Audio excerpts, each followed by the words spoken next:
So, good morning guys. No, dahil ECQ ngayon, MECQ na pala. So, wala muna tayong rides. Matagal-tagal na tayong walang video. So, naisip ko, ayusin ko na lang muna tong bike ko. No? Well, papalitan ko siya ngayon ng cable, tsaka ng kadena. Shifter cable at tsaka kadena. Dahil medyo nagkakaproblema na ako sa shifting. Sa likod lang naman. So, eto nga. Turuan ko kayong paano magpalit. Simple steps lang naman. So, ito mga gagamitin natin. Una ay, ito na yung kadena. Tapos, bumili na rin ako ng kadena na meron ng missing link. So, madali na siya tanggalin kapag sa maintenance. So, ito yung pantanggal ng ating chain kasi wala tayong quick release pa dun. Missing link. So, ito yung mga ating Allen wrench, pliers. Tapos ito pang install mamaya ng ating missing link. So, ang first step natin is hahanapin natin yung pin kung saan natin siya puputulin. Tatanggalin muna natin yung kadena. Hanapin natin yung pin. Saan yung pin? Ayun. So, ito yung pin. Ayan. Ito. Mapansin nyo pa yan.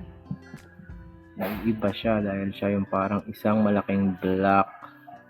Dati parang siya lang yung nag-iisang, ayan. Ayan, wala siyang parang outer ring. Isa lang siyang malaking pin. So, ayan. Tanggalin natin. Ayan, ito yung panghawak dun sa kadena para hindi tayo mahirapan. No? Para hindi natin siya hawakan ng dalawang kamay. So, ganito lang siya gamitin. So, ito yung pin na tatanggalin mo. So, lock natin siya. Ayan, oh. So, hindi mo na siya kailangan hatakin para kumbaga, dalawa lang kamay mo eh. So, kailangan mo ng helping hand. So, ito na. Lalagyan na natin sa pin. Susok natin yan. Kita ba? Ayan. Ayan o. Nakapasok na siya. So, ayan. Pasok lang natin. Ayan o. So, natanggal na yung pin.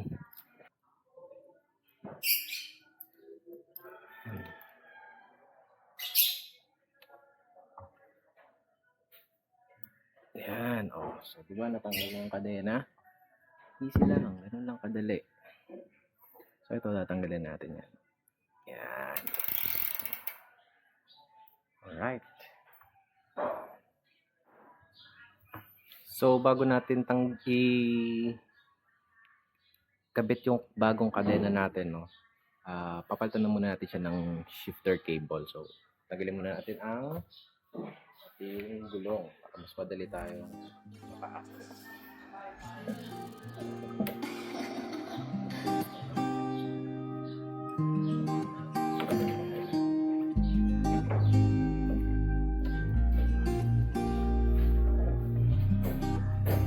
So, ito gagamitin natin to para i-route natin yung ating shifter cable papasok para hindi tayo mahirapan mamaya.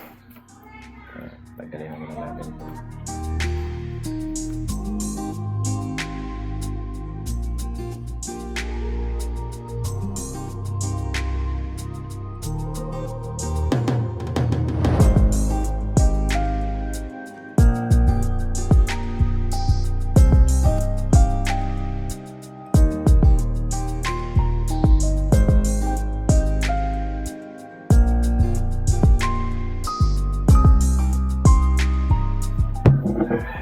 Dito na siya sa labas. So, dyan natin mamaya papasok ulit yung cable para tayo mahirapan magsungkit-sungkit.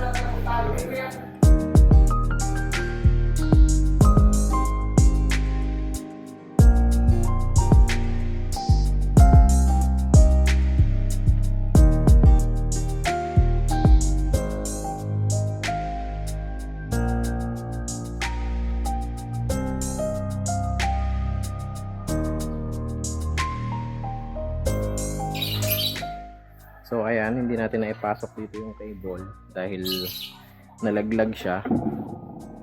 Ayan. So mamaya tanggalin natin yung crank para sungkitin natin dun sa loob, papasok natin. Okay. So ang gagawin natin dito, patanggalin natin to.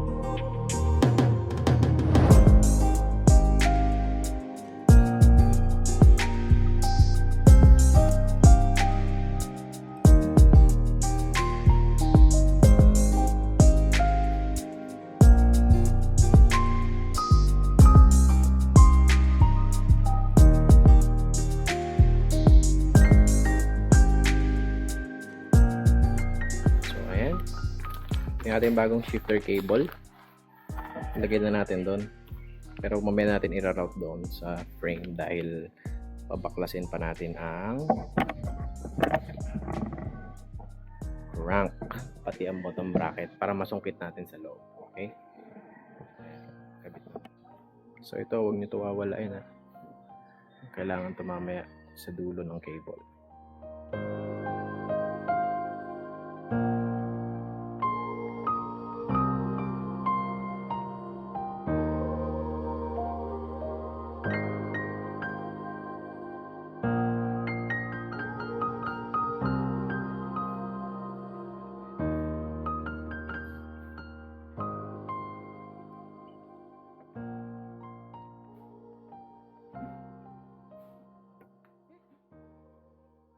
Yun.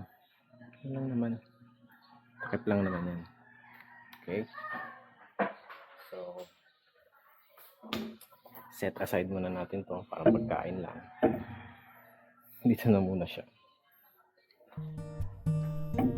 Para hindi lang kakalat-kalat. So, ngayon tatanggalin mo natin yung crank at saka yung bottom bracket. Okay? Ito. Tanggalin na natin muna tong kabilang side gamit ang 5mm Allen wrench. Luwagan muna natin.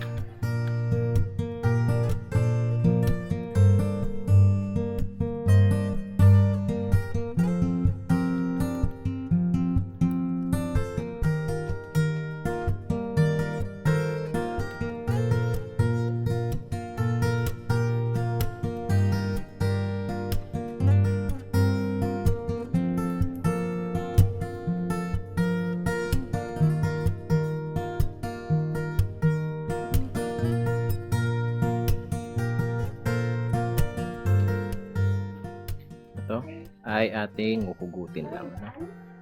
Yan. Linisin na lang din natin para hindi na masayang yung ating pagbabaklas.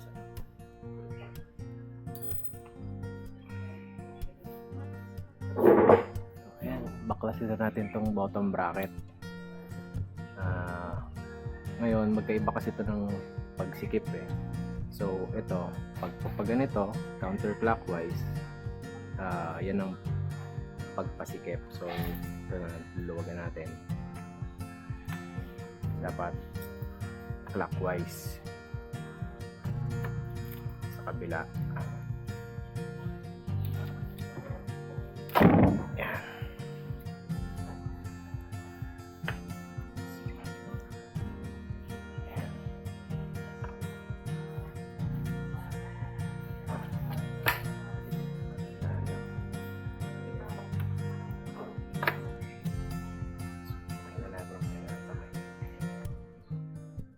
Natin mawalain tong shell na to, ayan, tsaka itong spacer. Hindi na natin tatanggalin yung kabilang side kasi kaya naman dito. Ito, lagyan na muna natin tong cable housing para dito sa taas.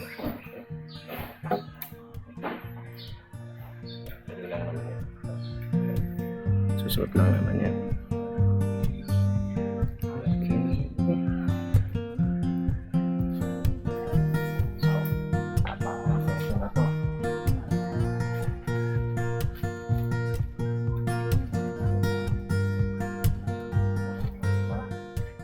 guide lang siya papunta dun sa butas. Ito na siya. Ito na siya ngayon. Ayan. Nahila na natin. So, yun lang yung downside ng isang internal cable na ano, no? Ayan, pinasok na natin yung cable kanina.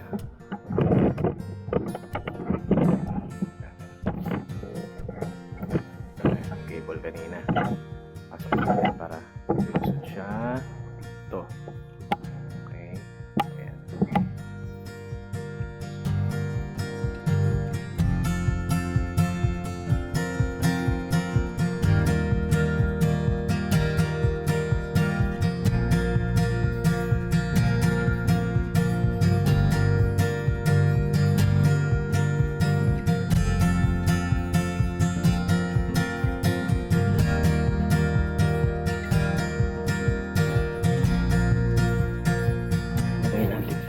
Ito. Ayan. Ito natin yan dito.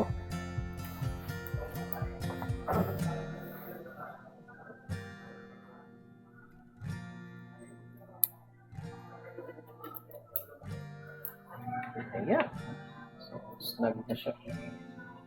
Ganun lang naman kadali.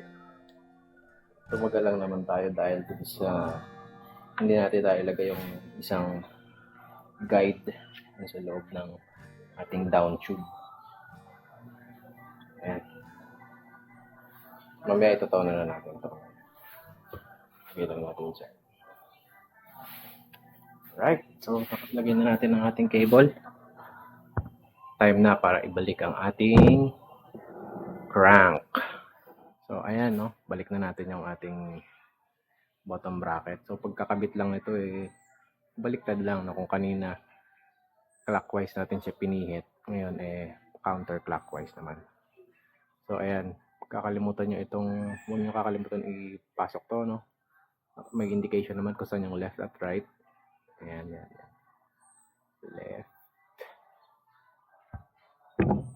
Left and right, no? So, hindi ko naman siya tinanggal. Ito na rin yung spacer. So, balik na lang natin. So, to tighten, kamayin muna natin. No? So, kung hindi na kaya ng kamay, saka na natin gamitan ng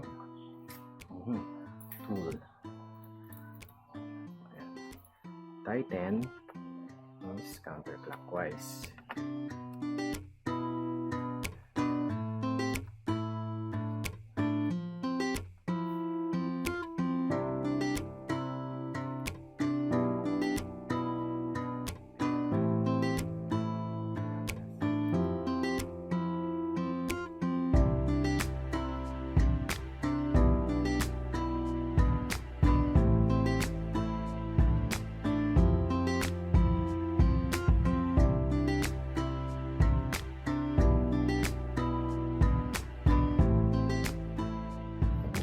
Pagkakabit naman dito sa kabila, syempre kabaliktaran lang ng kabilang arm, so nakataas to. Pero tingnan nyo muna to, dapat nakasentro talaga siya, no? Dahil itong isa nating pin, meron siyang, hindi ko alam kung kita nyo basta meron siyang isang pin sa loob na papasok siya dito sa butas na yan, parang hindi siya gagalaw. Yan, ewan ko lang kung nakikita nyo yung butas na yan, basta may butas yan dyan. So, ayan. Kabit na natin. Kailangan sakto siya. So, may guide naman siya. Yung mga splines naman. Para hindi ka magkamali. Ayan. So, snag naman siya. Ayan. Diba? So, higpitan na natin. So, bago natin ikabit, higpitan muna natin ito. Bago natin higpitan yan, ikabit muna natin. Baliktad pa tuloy.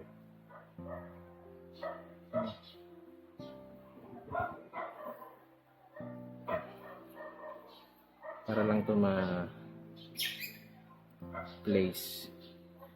Para hindi siya umuga. Yan, so pwede natin higpitan to. Yan, ano siyang uga. Siya Nakagat.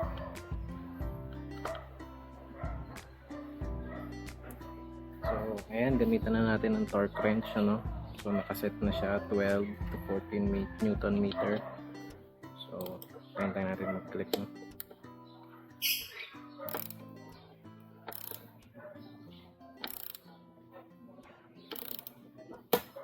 Ayan. Set na yung isa. Wala naman.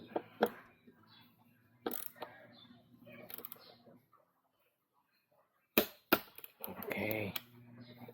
Alright. So, ayan, kakabit na natin yung kadena. Nasukat na rin natin ito.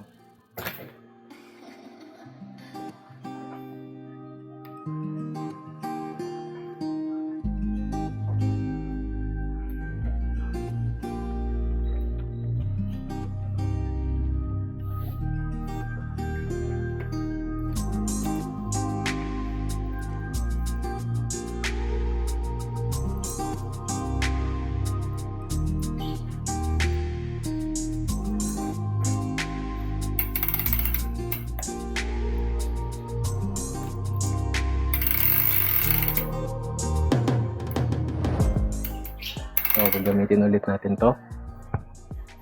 Ayan. Kuha tayo. Tapos, kuha tayo ng isang. Ayan.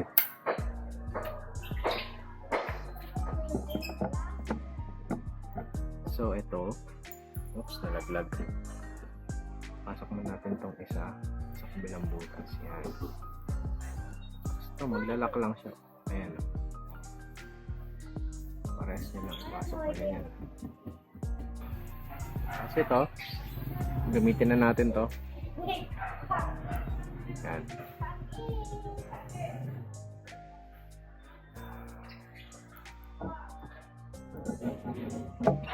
Ayan. Tapos, hilahin na natin. Kabit na siya.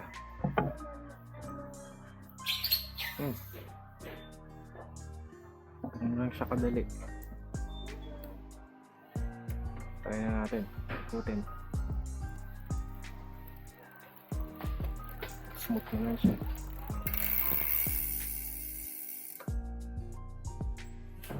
So, ngayon, itotono na natin, no? So, gagamitin natin ay isang 5mm tsaka isang 2mm para sa mga limit screws. Ayan. So, set na muna natin, ano? So, bago natin higpitan yung doon sa derailleur, make sure na ito ay nasa pinakababa. Ayan. Sagad na counterclockwise ang clockwise or basta pababa siya ngayon. Ikot, sagad siya dapat muna, no? Para mamaya hindi tayo mahirapan mag-adjust. Dito na yung parang micro-adjust niya. So, ayan, sa likod. Ayan, so sorry, no? 4mm pala yung gagamitin natin para dito. So, ayan. Lagay lang natin ang ating cable dito. Tapos, hilahin lang natin na tamang hila lang. Hindi siya masyadong mahigpit dahil kapag sobrang higpit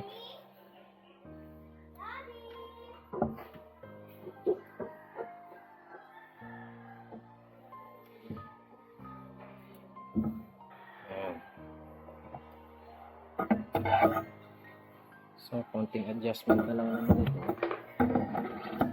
So, tiklop muna natin to para hindi siya sagabal, hindi muna natin puputulan. Ilagay lang muna natin dito. So, ngayon, check natin ang kanyang shifting.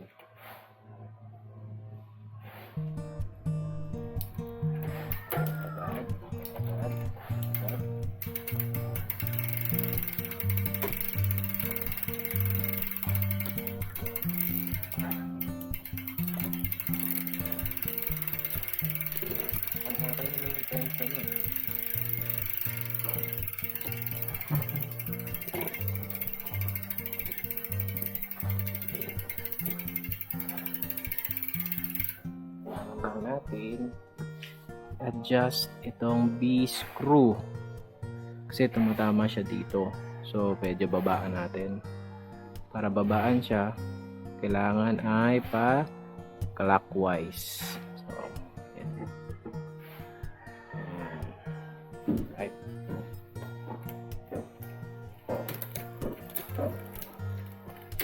So hindi na siya sumakayad.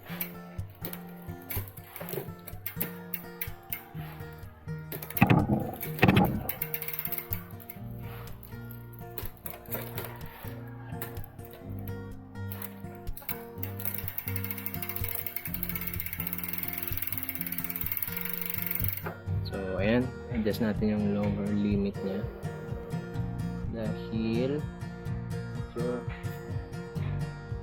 punta siya sa kanan. So siya ng konti sa kanan. So din natin siya ng konti sa kanan. So sagot na pala.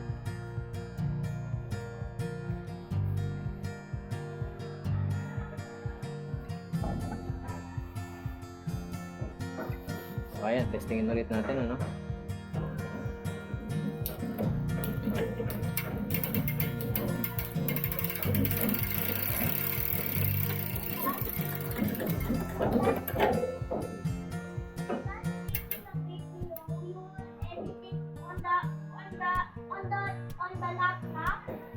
Dagdagan na natin ng konting tension. Ayan.